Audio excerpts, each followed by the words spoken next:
Thousands of bright LED lights flash the clock in Times Square counts down every second. New York is hailed as the city of dreams, but now another reality exists. A world that even the police want to avoid.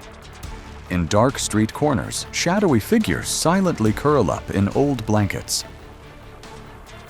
their flimsy tents battling the cold wind.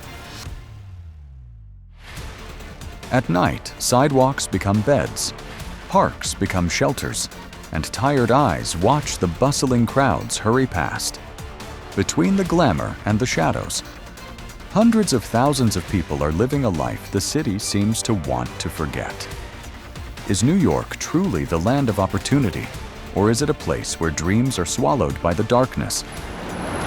And now I've learned so much of being out here. I feel like the homeless mayor of the neighborhood. And I know it's gonna get real bad out here this winter. Yeah. We're getting into it right now, and there's just a lot more people out here. Number 1 behind the lights. The hidden truth. New York enters the year 2025 with a great paradox being the world's leading financial center, while also recording the most severe homelessness crisis in the United States. According to official reports, each night, more than 108,000 people are crowded into temporary shelters, and in total, about 350,000 residents lack stable housing. This is not just a cold number, but a wake-up call about the enormous pressure weighing on the social infrastructure of one of the wealthiest cities on the planet. More alarmingly, nearly 70% of the homeless are families including more than 37,000 children. For these children, growing up in an unstable environment means not only a lack of a place to sleep, but also the risk of educational disruption, no access to basic health care, and facing long-lasting psychological trauma. Social experts warn that this could become a hard-to-mend generational rift as tens of thousands of children grow up in precarious conditions, excluded from the cycle of opportunity for which New York is famous. The causes of this situation are multifaceted. Escalating rent and living costs mean that the income of blue-collar workers, such as taxi drivers, service staff, and janitors, is increasingly insufficient to make ends meet. Waves of immigration and population pressure have caused housing demand to far outstrip supply. Furthermore, the wealth gap is becoming more pronounced. On one side are the super-rich living in multi-million-dollar apartments, and on the other are those who struggle for every meal and a place to sleep. But the crisis does not stop at temporary roofs. It is also exposed in daily life on the streets. Once bustling roads are now densely packed with illicit businesses with dimly lit signs. Outside, public displays and solicitous behaviors reveal their true purpose. Passers-by clearly feel a sense of unease, and parents worry when their children have to walk past these street corners to get to school. Legitimate businesses in the area are also affected. Customers are hesitant, and revenues decline simply because their stores are located too close to these hotspots. The shelter system, despite costing billions of US dollars annually, remains overburdened and unreliable. Many choose to sleep outdoors in parks or subway stations instead of entering shelters where personal safety and dignity are not guaranteed. This turns streets' doorsteps and even subway stations into makeshift homes for tens of thousands of people. The homelessness crisis in New York, therefore, is not just a story about the lack of housing, but a symptom of a deeply unstable system, persistent inequality, slow to adapt social welfare, and a community gradually losing faith in the possibility of change. It is a stark, two-sided picture, a city full of opportunity and wealth. For a few, but simultaneously filled with insecurity and despair, for hundreds of thousands of others living on the margins. Number 2, the unspoken rules of a street that never sleeps. Roosevelt Avenue was once considered one of the most vibrant commercial streets in Queens. a melting pot of hundreds of small shops, street food stalls, and immigrant communities from all over the world. But for many local residents, this road less than 30 blocks long is associated with a different feeling, living with unease. Residents say they don't need to wait for nightfall to feel anxious. The tension is present in their daily steps, from taking their children to school to simply stopping by the grocery store. And especially after 8 p.m. Roosevelt Avenue becomes an almost invisible border, many families avoid going out for fear of the unpredictable things that could happen on any corner. Beneath its diverse cultural surface, Roosevelt Avenue is considered a true gray zone. Community reports note the frequent presence of illegal activities, from illicit drug trades and disguised gambling to prostitution rings lurking in the shadows. Notably, many of these activities take place right next to brightly lit shops, giving the neighborhood a dual image, a place of livelihood and a hotspot for vice. The consequences ripple through every family and business. Shop owners say they are forced to close much earlier than before, not only for fear of crime, but also because customers are becoming hesitant to visit. Some businesses have had to spend extra money on security guards or install security systems, while the commercial property value in the area has declined. For students, just walking past Roosevelt Avenue on their way to school can be a nerve-wracking experience. The city once launched the Restore Roosevelt campaign with strong police involvement. For a short time, order was restored and the number of violations dropped significantly. But as soon as the forces withdrew, the old problems quickly returned, sometimes even more complex than before. This story reflects a reality. Roosevelt Avenue is like an open wound, one that can be temporarily bandaged but never truly healed. Sociologists argue that changing this situation cannot rely solely on police presence. Roosevelt Avenue lies in the heart of an immigrant community, people who contribute significantly to New York's economy, but also face many difficulties. Language barriers, lack of access to public services, and unstable incomes. Until these root causes are addressed, the gray zone will continue to exist and regenerate despite surface-level control efforts. Roosevelt Avenue thus becomes a mirror reflecting a New York paradox, a glamorous city that allows a neighborhood described by its residents as forgotten to exist right in its heart. And the question remains, are short-term campaigns enough, or is a more comprehensive approach addressing security, economy, and social issues needed to truly bring light to every corner of this street? Number 3. The silent invasion of the tent cities. In recent years, an image has become increasingly familiar in New York tent cities, springing up along roadsides, in parks, under bridges, and right next to bustling neighborhoods. City residents call them tent cities, makeshift villages built from wooden pallets, plastic tarps, cardboard boxes, or any materials that can be found.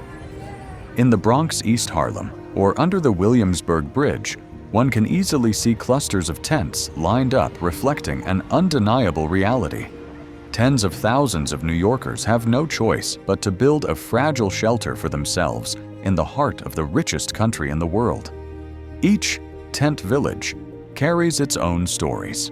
There are families who lost their ability to pay rent after the pandemic, undocumented immigrant workers, and people who once lived in the shelter system, but left because they felt unsafe or deprived of freedom. They choose tents not because they want to, but because it is the last resort to retain a shred of self-determination in their lives. Many residents say they feel more comfortable in their own tent, however humble, than crammed into the always overcrowded temporary shelters. Notably, these tent cities are frequently cleared out by the police or city workers. But just a few days later, they reappear, sometimes in greater numbers. This cycle repeats, turning the tent encampments into a symbol of silent resistance, a reminder that when people lose faith in the official system, they will create their own, however fragile and temporary. For the surrounding community, the tent villages evoke mixed feelings. Some people show empathy, bringing food, warm blankets, or clothes to the residents. But there are also concerns about sanitation, safety, and social order. The New York City government is thus in a difficult position if left alone. The tent cities risk growing out of control.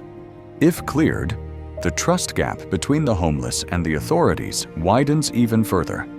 In the bigger picture, these makeshift encampments are not just shelters for the unfortunate, but also a reflection of the limitations in the city's housing and social welfare policies.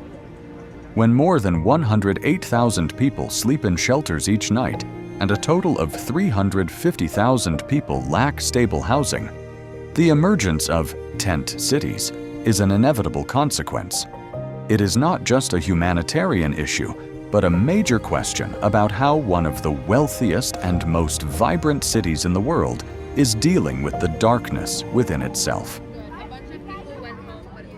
Number 4. The darkness below. The subway underground in New York. As the daytime trains become less frequent, another world begins to emerge. Abandoned stations and empty train cars after midnight are no longer just for transportation. They become reluctant shelters for thousands. Statistics show that each night more than 2,300 homeless people find a place to sleep in the subway system. On the cold tiled floors under flickering lights, a tarp, a thin blanket, or even just a plastic bag becomes a fragile barrier between a person and the city's harshness. The subway, a symbol of dynamic life, now simultaneously reflects one of New York's darkest aspects. Due to the lack of light surveillance cameras and security, these underground shelters are fraught with risks. Violence, drugs, and unwanted confrontations can happen at any moment.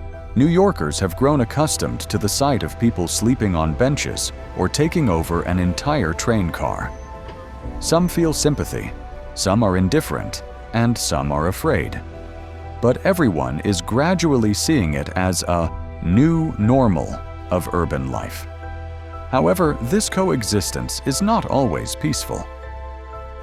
The story of Jordan Neely, a street performer once famous for his Michael Jackson impersonations, is the clearest proof.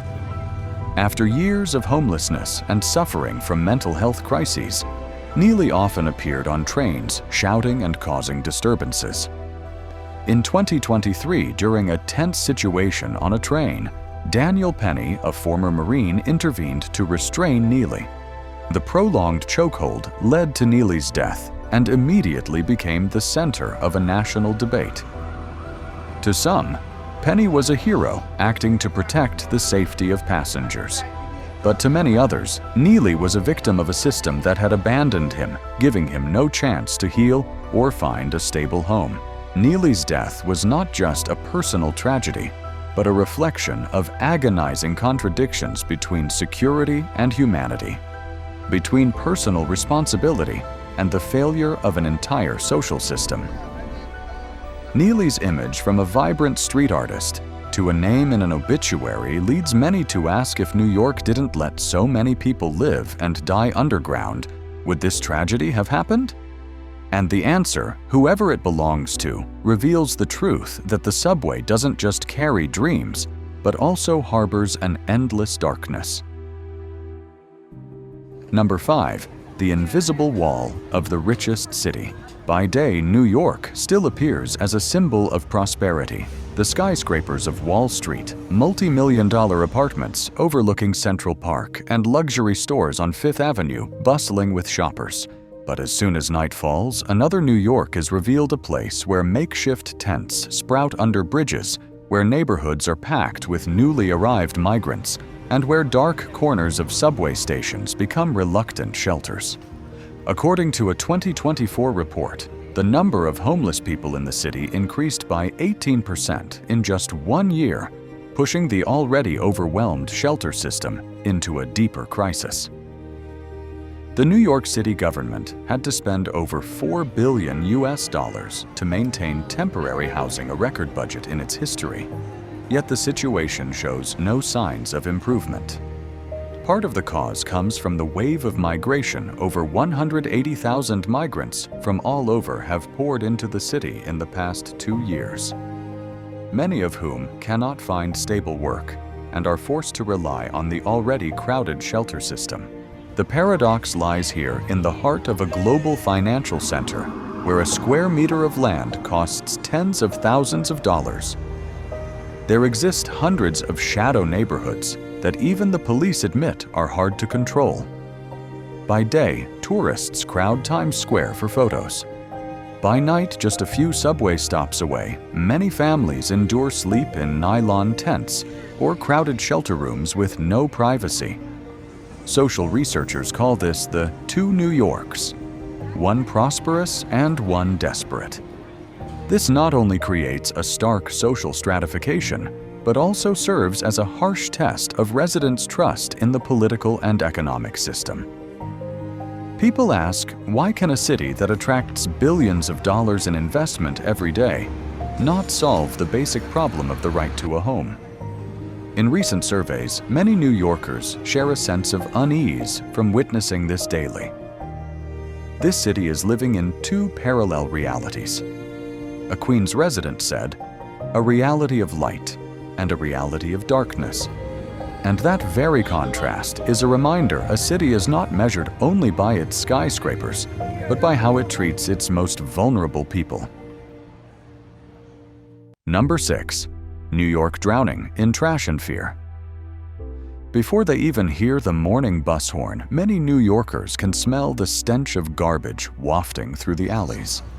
For them, the city is not just associated with neon lights, but with piles of trash bags and the scurrying sounds of rats running past their feet. Every day, this city generates over 14 million tons of waste, a colossal figure that makes garbage collection an endless race. On hot summer nights, the garbage stinks so quickly that residents have to shut their windows tightly despite the stuffy air inside.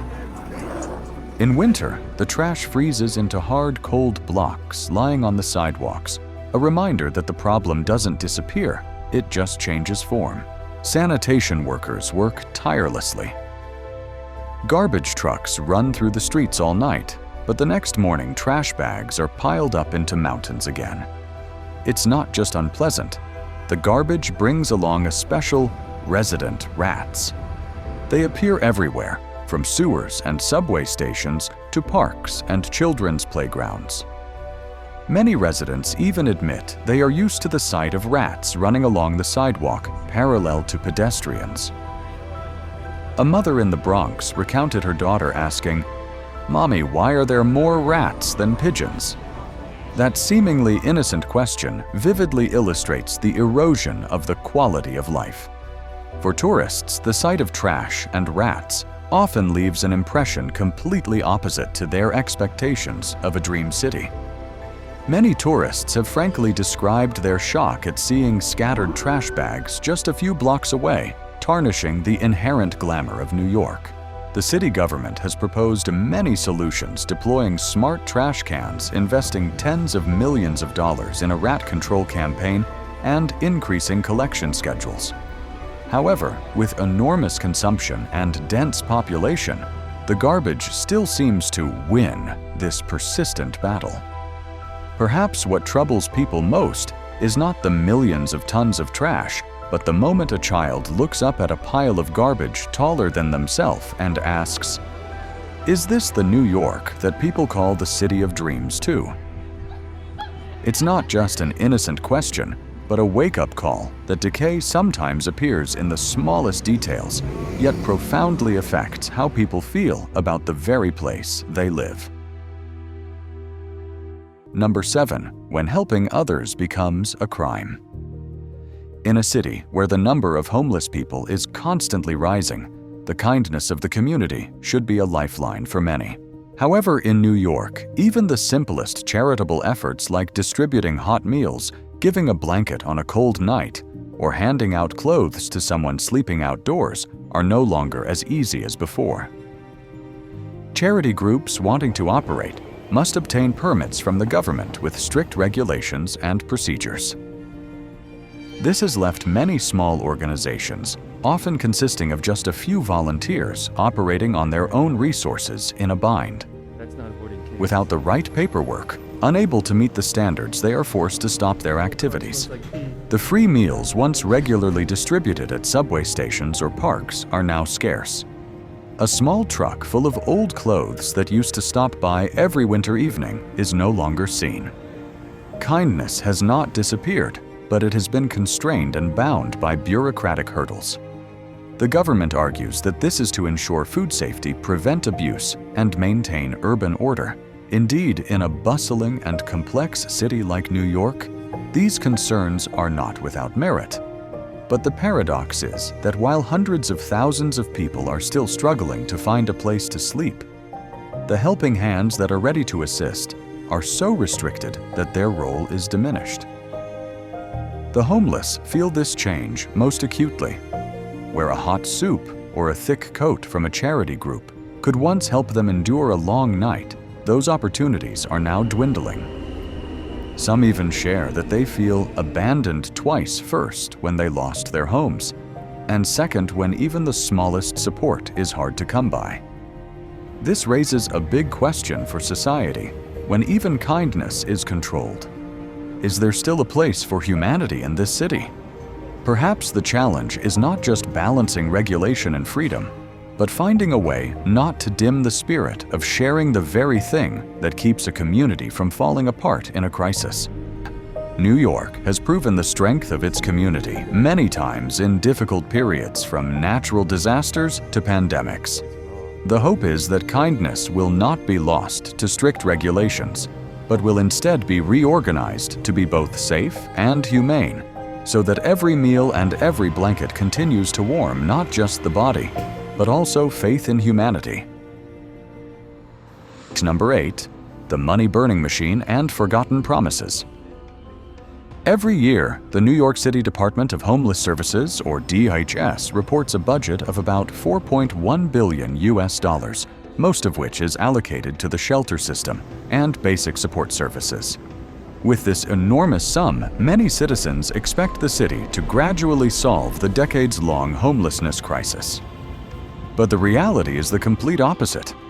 In 2024 alone, the number of homeless people increased by 53%, surpassing all previous crisis levels. These numbers show that the problem is not only uncontrolled, but is becoming more severe than ever. The cause stems from a short-sighted approach. The government frequently conducts tent-clearing operations, relocates encampments, or opens more large-scale shelters. But these are just firefighting measures that do not touch the root of the problem: a lack of affordable housing, a lack of mental health care services, and a lack of sustainable job opportunities. The result is a vicious cycle that repeats endlessly. Tents are cleared only to spring up again a few days later. Homeless people enter shelters only to quickly return to the streets because they feel confined and without a future. Even more worrying is the loss of trust. When all support is only temporary, those at the bottom of society feel they have nothing left to lean on. They have not only lost their homes, but also the sense of being seen and respected as part of the community. Meanwhile, taxpayers are increasingly asking, with billions of dollars spent each year, why are the streets still full of people sleeping under the open sky? Is this huge budget really improving lives? Or has it just become a costly mechanism with negligible results? New York, one of the wealthiest cities in the world, now carries a bitter irony. Its prosperity is displayed in its skyscrapers, but just a few blocks away, one can see hundreds of thousands of people struggling to find a place to sleep. This is no longer just a story about housing. It is an issue of social justice and morality. Can a civilized metropolis continue to develop sustainably if it continues to abandon its most vulnerable people? That question to this day remains unanswered. Every street, every underpass, and every makeshift tent in New York holds stories we rarely see. It is not just the story of a city, but a reminder of the fragility of modern human life. Because in the end, what makes a metropolis is not just its skyscrapers or multi-million-dollar contracts, but its ability to protect and uplift its most vulnerable members. And perhaps what we need more than ever is a fair perspective and a spirit of sharing so that no one is left behind. If you are interested in these hidden corners and humane stories, please press like and subscribe to the NVL Travel Documentary channel to explore the world through its most authentic slices.